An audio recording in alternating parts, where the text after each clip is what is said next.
할렐루야. 교회는 이 세상을 구원하기 위한 하나님의 대안입니다.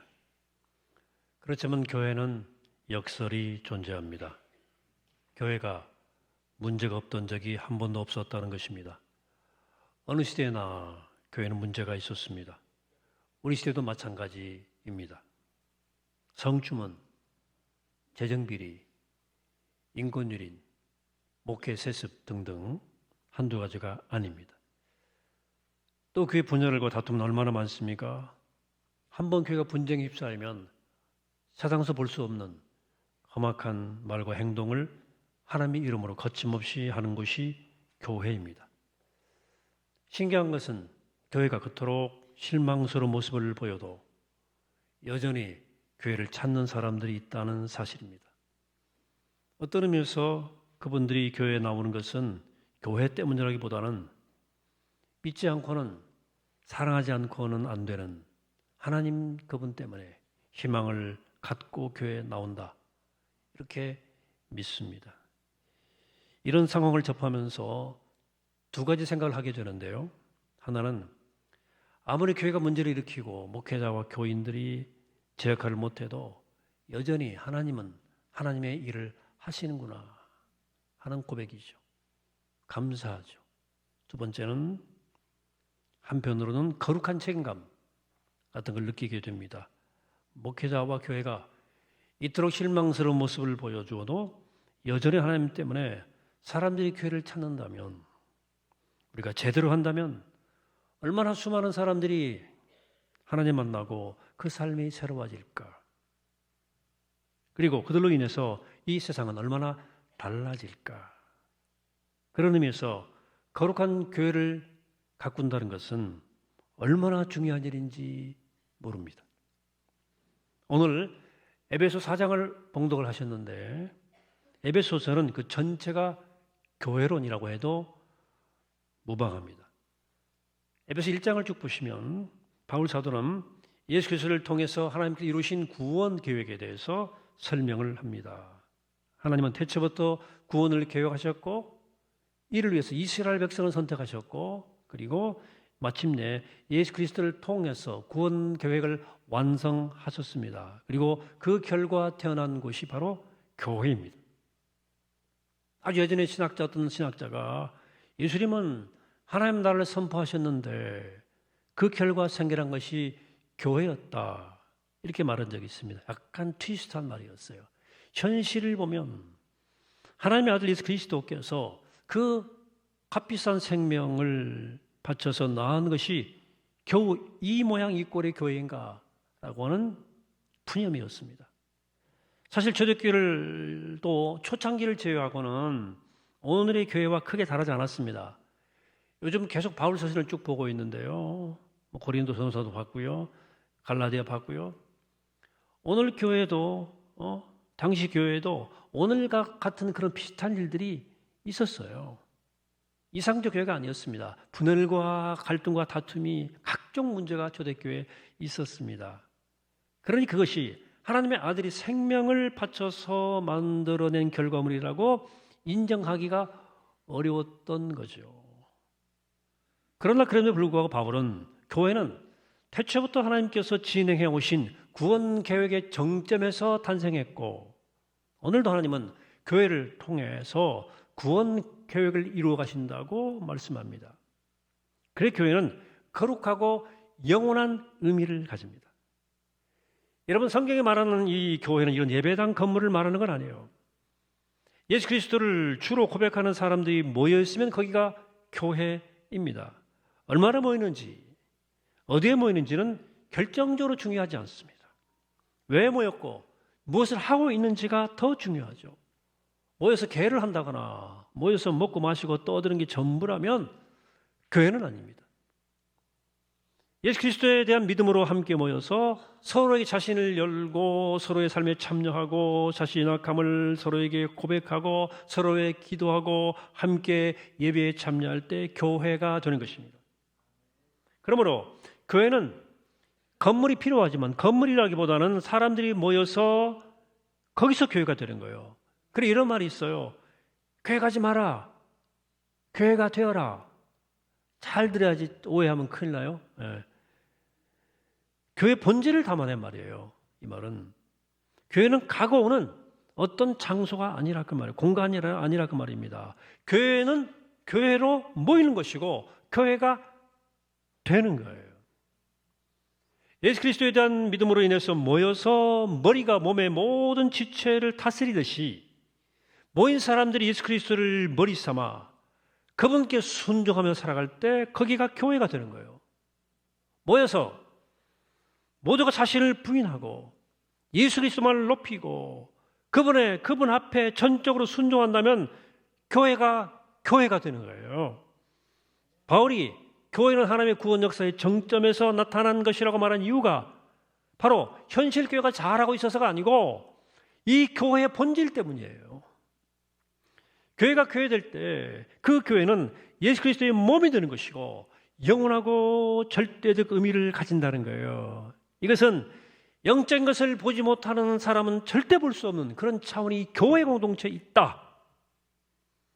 그 바울 사도는 에베소 1장 22절에서 이렇게 교회에 대해서 말해주고 있습니다. 또 만물을 그 발 아래 복종하게 하시고 그를 만물 위에 교회의 머리로 삼으셨음이니라.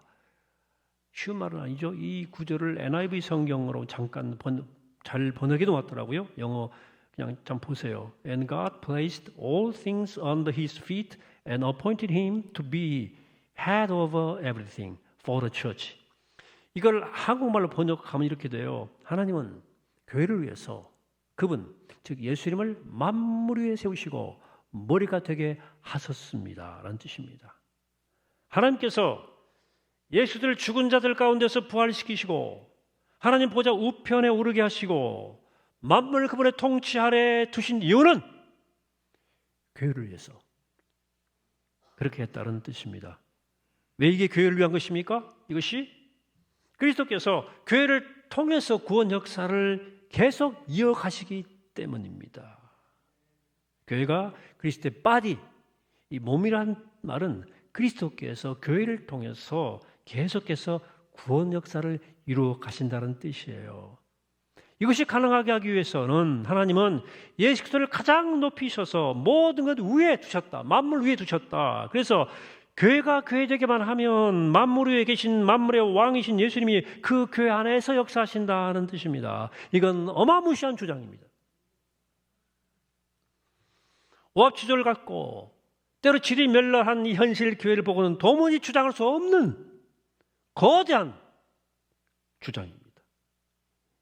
이런 맥락에서 보면 그 다음 구절도 의미가 분명해지죠. 1장 23절 같이 합독합시다. 시작.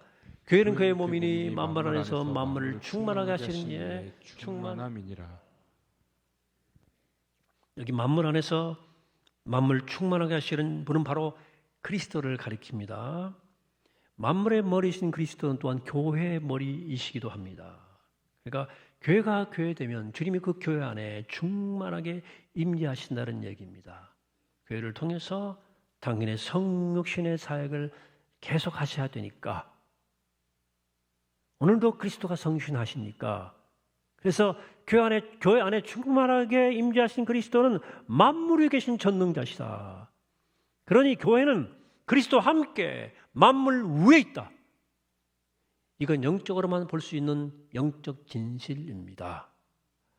우리만큼이나 바울 역시 교회로 모인 사람들이 인간적인 조건과 행위로 인해서 사람들의 그 모습 때문에 많이 상처받고 많이 절망했어요. 아니, 어쩌면 이 바울 서신을 보면 그는 교회에 대해서 이렇게 우리보다 더한 추한 인간 바닥을 보았던 것 같아요. 그럼에도 불구하고 그런 교회에 대해서 이렇게 대담하게 말하고 있는 것입니다. 인간적인 차원에서 보는 것 이상의 차원이 교회 안에 있다는 뜻입니다. 비록 우리 인간성의 바닥이 드러나고 연약함과 깨어짐이 교회 안에 가득하더라도 예수 그리스도를 주님으로 모시고 그분의 뜻에 순종하려는 마음으로 성도들이 연합한다면 만물을 다스리시는 그리스도께서 그 교회 안에 임재하시고 그 교회를 통해 하나님 당신의 일을 이루어 가신다는 뜻입니다. 그러니까 이 교회를 볼 때 이 영적 차원을 보지 못하면 아무것도 못 보고 있는 것입니다.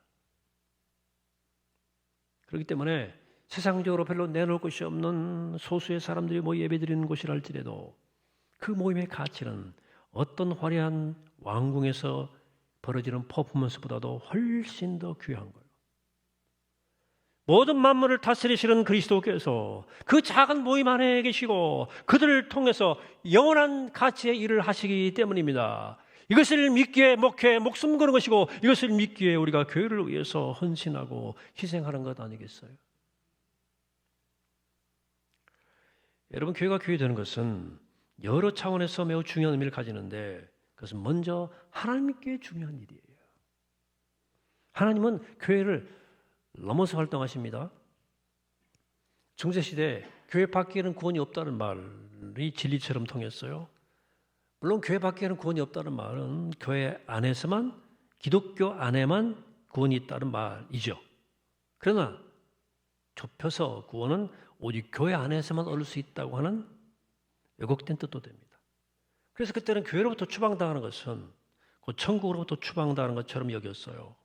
하나님은 오직 교회 안에만 계신 것처럼 오해했습니다. 옛날 솔로몬이 헌당을 하면서 성전을 지어놓고 드린 기도가 있죠. 열왕기상 8장 27절입니다. 하나님이 참으로 땅에 거하시리이까 하늘과 하늘들의 하늘이라도 주를 용납하지 못하게 거든 하물며 내가 건축한 이 성전이오리까. 솔로몬이 지혜자죠. 제대로 본 거예요. 성전은 하나님의 역사를 위해서 선택된 공간일 뿐이에요. 하나님은 그 안에서만 갇혀 있을 수가 없어요.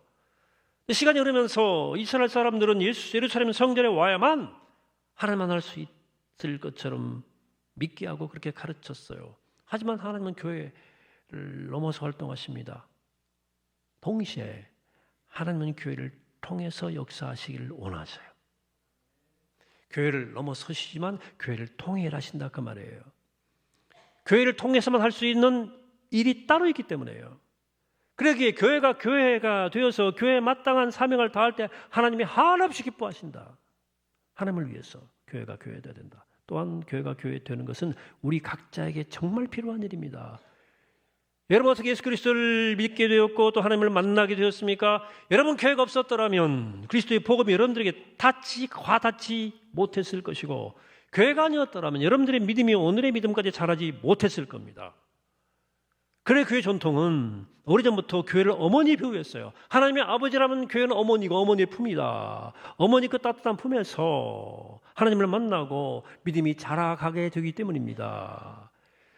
여러분 지난 세월 여러분들의 교회 생활 한번 쭉 돌아보시기를 바랍니다. 상처받던 기억이 있죠. 교회 실망했던 기억도 있지만 그것보다 더 많은 것은 교회를 통해서 경험한 은혜의 기억이 더 많을 거예요. 우리 마음이 조금 부정적으로 가끔 자주 움직이기 때문에 그 부정적인 게 더 크게 오래 남기 때문에 그 습성이거든요.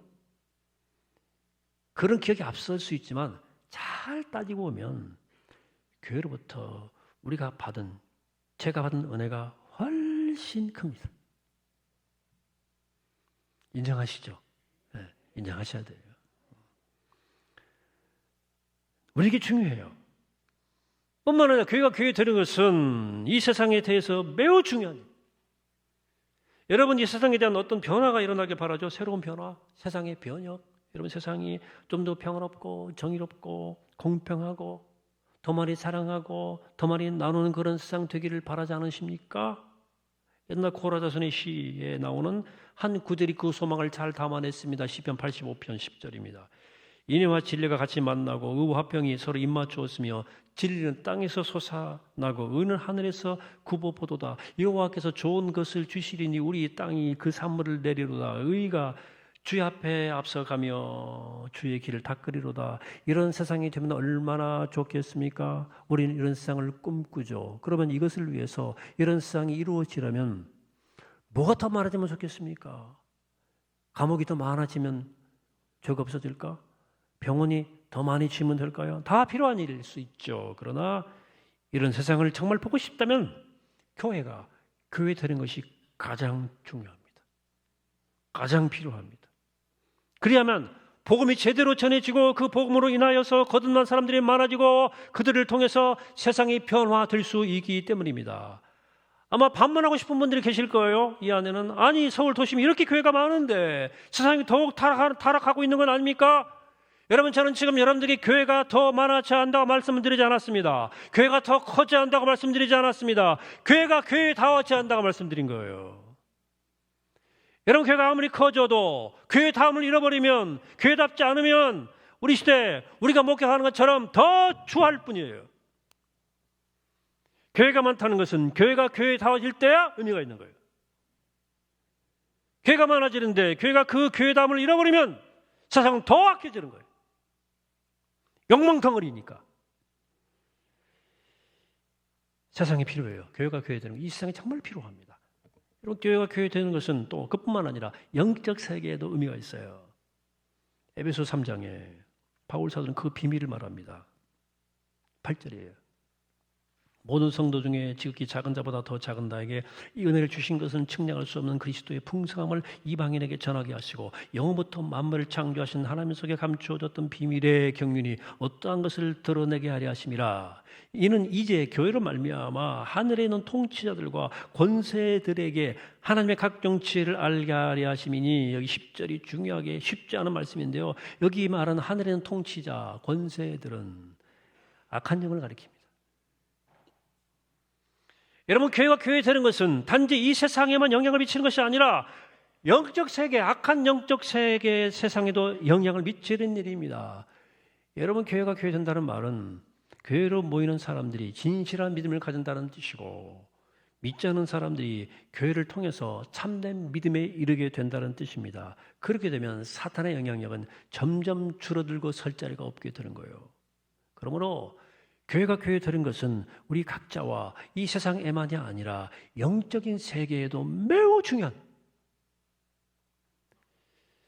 여러분, 교회가 교회 되는 것은 이토록 우주적이고 영원한 의미를 가진다. 하나님께도, 우리 각자에게도, 우리가 사는 세상에도, 그리고 영적 세계에도 꼭 필요하다. 교회는 우주적 사건이에요. 그렇기 때문에 일연신하고 희생하는 것에 영원한 의미가 있고 영원한 가치가 있습니다. 요즘은요, 교회까지도 자본주의 영향으로 소비의 대상으로 보는 경향이 농후해요.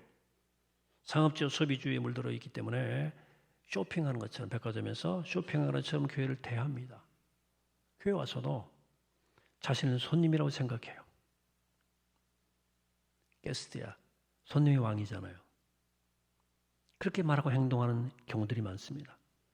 교회를 위해서 내가 무엇을 할 것인가에 대한 생각, 개념이 없고, 내가 필요한 것을 교회가 얼마나 공급해 주는가를 묻습니다. 그리고 나이스한 교회들은 이 손님의 요구에 맞추기 위해서 애를 쓰고 탁월합니다. 그렇기 때문에 교회를 헌신하는 사람들은 점점 줄어들고 교회에 대한 요구만 많아지는 거예요. 여러분, 바울이 말한 것처럼 교회가 태초부터 시작된 하나님의 구원의 계획의 정점에서 태어난 존재이고 예수 그리스도께서 구원 역사를 계속하는 거룩한 몸이라고 한다면 교회를 영적인 물품을 파는 백화점처럼 여기시면 절대 안 됩니다. 여러분, 교회가 교회 되는 것이 하나님께, 영적 세계, 우리 각자에게 이 세상에 얼마나 중요한지를 안다면 교회를 통해서 내가 원하는 것을 찾기 전에 교회를 교회 되게 하기 위해서 내가 무엇을 할 것인가를 물으셔야 됩니다. 오늘 읽은 에베소서 4장에서 바울 사도는 교회에 대한 하나님의 뜻을 분명히 밝혀요. 하나님께서는 예수 그리스도를 교회의 머리로 삼으시고 그리스도께서는 그 교회로 모인 사람들에게 여러 가지 직분과 은사를 주셨어요. 그렇게 하는 이유를 바울은 이렇게 말합니다. 4장 12절에서 같이 읽습니다. 합독합니다. 시작. 이는 성도를 온전하게 하여 봉사일을 하게 하며 그리스도의 몸을 세우려 하심이라. 이 그리스도의 몸을 세운다는 말은 교회를 교회되게 한다는 말이에요. 여기 성도들은 모두 믿는 사람들을 가리킵니다. 여기 봉사일은 교회 안에서 서로 섬기는 일을 뜻합니다. 교회에서 주님께서 교회로 모이는 사람들에게 각기 다른 직분과 은사를 주신 이유는 서로 각자의 은사와 직분을 따라서 섬김으로 교회를 교회 되게 하라는 뜻입니다. 그렇게 해서 어떻게 됩니까? 13절에 그 목적이 나와 있어요. 13절도 같이 읽어보겠습니다. 우리가 하나님의 아들을 믿는 것과 많은 일에 하나가 되어 온전한 사람을 이루어 그리스도의 장성한 분량이 충만한 데까지 이르리니. 우리 한 사람 한 사람이 그리스도를 닮아가고 또 하나의 몸으로서 교회도 그렇게 자라가는 것입니다. 우리가 교회를 세우는 이유가 바로 여기 있는 거예요. 교회가 교회 될 때 우리 각자는 그리스도 그 안에서 그리스도의 충만함의 경지까지 자라갈 수 있고 또한 그리스도의 몸으로서의 우리 교회가 그렇게 변화될 수 있다. 그럴 때 교회는 앞서 말한 우주적이고 영원한 의미를 환히 드러낼 수 있다. 반면에 교회가 교회되지 못하면 어떻게 됩니까? 그러면 그 피해가 가장 먼저 믿는 사람들에게 일어납니다. 그래서 바울은 14절에 이렇게 말합니다. 이는 우리가 이제부터 어린아이가 되지 아니하여 사람의 속임수와 간사한 유혹에 빠져 온갖 교훈의 풍조에 밀려 요동하지 않게 하려 함이라. 여러분, 교회는 하나님의 절대적인 진리를 지키고 전하고 실천하는 공동체입니다. 그러니까 교회가 교회되면 진리의 등대 역할을 하는 거예요. 그런데 교회가 교회되지 못하면 우리가 진리를 하지 못하기 때문에 파도의 출렁이는 그 출렁임에 따라서 방향도 목적도 없이 떠돌아다니는 부목이 아니고 부목. 부목처럼 인간의 속임수와 간교한 술수에 빠져서 왠가 풍조에 휩쓸려 다니거나 떠밀려 다닌다. 방향이 없다. 그냥 떠돌이처럼 산다는 거죠. 그래서 바울은 마지막 15절에서 이렇게 이야기합니다. 15절도 같이 합독합시다. 오직 사랑 안에서 참된 것을 하여 범사에 그에까지 자랄지라. 그는 머리니 곧 그리스도라. 이것이 우리 한 사람 한 사람 그리고 하나의 몸으로서의 우리 교회가 소망해야 될 궁극적인 목표입니다. 우리는 하나님을 믿고 그분을 사랑하기에 이 교회를 사랑합니다. 오늘 에베소서를 통해서 새롭게 보여주시는 이 교회의 우주적이고 영원한 의미를 마음에 새기시고 우리 교회를 향한 여러분들의 사랑이 다시금 한번 불일듯 일어나게 되기를 축복합니다. 여러분, 교회 되는 것이 이렇게 이토록 소중한 일이라면 우리가 교회를 위해서 헌신하는 것이 얼마나 귀한 일인지 몰라요. 물론 믿음 초기에 백화점에 오는 심정으로 자신의 영적 필요를 채우기 위해서 오실 수 있어요. 그러나 우리 교회를 통해서 믿음이 잘 자라서 교회가 무엇인지를 깨닫고 그 영원하고 우주적인 의미를 깨닫게 되기를 축복합니다. 그리고 하나님께서 이 교회를 통해서 행하고 계시는 그 구원 역사에 참여하고 이 덧없는 인생이 하나님의 영원한 역사에 연결되는 그런 귀한 영적 체험을 하시게 되기를 축복합니다. 그 나의 필요를 위해서 교회를 이용하는 단계를 넘어서서 교회를 사랑해서 헌신하는 단계로 도약하시기를 축복합니다. 특별히 재직들은 더 깊이 들어가야 돼요. 물론 그동안도 이 교회를 위해서 여러 모양으로 헌신하신 분들, 희생한 분들이 존재합니다. 그분들께 정말 제가 심심한 감사의 말씀을 61주년을 빌어서 드려요. 그래서 제가 감사드린 이유는 그 헌신이 저를 위한 것이라서가 아니고요. 많은 사람들이 꽤 많은 사람이 교회를 목사의 비즈니스라고 생각하는 사람들이 있더라고. 절대 그렇지 않습니다. 교회는 주님의 교회고 여러분들의 교회입니다. 목사는 허락된 기간 동안 교회를 섬기다가 교회를 떠나는 사람이에요. 여기 절대 다수가 저보다 이 교회를 더 오래 섬기게 되어 있습니다. 제가 여러분들에게 그 헌신을 감사하는 이유는 이 땅에 교회가 교회 되기를 바라는 한 사람의 크리스찬으로서 여러분들에게 부탁드리고 싶은 거예요. 우리 주님께서 우리 교회를 통해서 영광 받으시기를 바랍니다. 우리 교회가 주님의 몸으로서 사명을 다하게 되기를 소망합니다. 그 교회, 그 영원하고 우주적 의미를 좀 깨닫고 기꺼이 넉넉히 한결같이 헌신한 교들로 우리 교회가 가득 차서 바울 사도가 말한 대로 우리 모두 그리스도의 충만한 경제까지 자라게 되기를 간절히 소망합니다. 그리하여 우리 각자를 통하여서 그리고 우리 교회를 통하여서 이 세상이 사랑과 진리가 입을 맞추는 놀라운 역사가 일어나게 되기를, 우리 교회를 통해 하나님 나라가 이 땅에 이루어지게 되기를 이 시간 주의 이름으로 간절히 축원합니다. 도와주시겠습니다. 걸어가신 하나님, 교회를 교회되게 하옵소서.